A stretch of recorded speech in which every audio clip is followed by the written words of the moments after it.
ये कहानी राजस्थान के उदयपुर के एक हॉस्पिटल की है। इस हॉस्पिटल का रहस्य वीडियो के बीच में छिपा हुआ है, तो वीडियो को लास्ट तक देखें। रात का समय था और शहर के बाहरी इलाके में एक पुराना अस्पताल था जिसे लोग सालों से वीरान समझते थे। इस अस्पताल के बारे में कहा जाता था कि यहाँ इलाज के दौरान कई मरीजों की रहस्यमय मौतें हुई थी और उनकी आत्माएं अब भी वहां भटक रही थी। राघव और उसकी दोस्त मंडली को भूत प्रेत की कहानियों में गहरी दिलचस्पी थी। एक रात उन्होंने हिम्मत जुटाई और तय किया कि वे इस अस्पताल की सच्चाई जानने जाएंगे। वे सभी टॉर्च और कैमरे लेकर अस्पताल की ओर निकल पड़े। जैसे ही वे अस्पताल के अंदर घुसे, हर चीज पर धूल और जाले लगे थे। अस्पताल का माहौल बेहद भयानक और अजीब था। चलते चलते वे एक पुराने ऑपरेशन थिएटर के पास पहुंचे, जहां अब भी खून के धब्बे दिखाई दे रहे थे। वहां पहुंचते ही उनकी टॉर्च अचानक बंद हो गई और ठंडी हवा चलने लगी। अचानक एक कमरे से धीमी धीमी फुसफुसाहटें सुनाई देने लगी, जैसे कोई उनकी बात कर रहा हो। राघव ने दोस्तों से कहा, शायद ये हवा की आवाज है, हम चले। लेकिन उनकी बात पूरी भी नहीं हुई थी कि अचानक दरवाजा जोर से बंद हो गया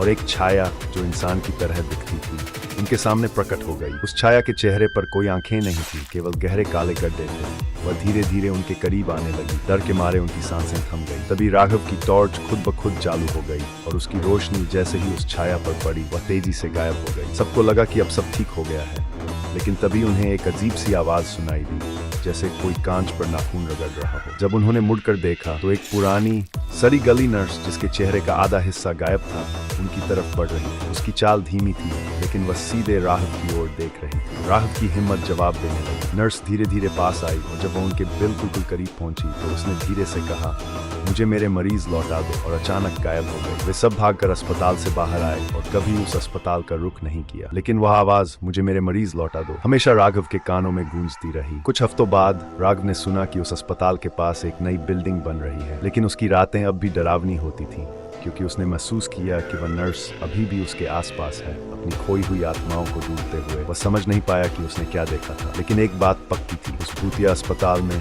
कोई न कोई अजीब सच्चाई छुपी हुई थी, जिसे आज तक कोई नहीं समझ सका।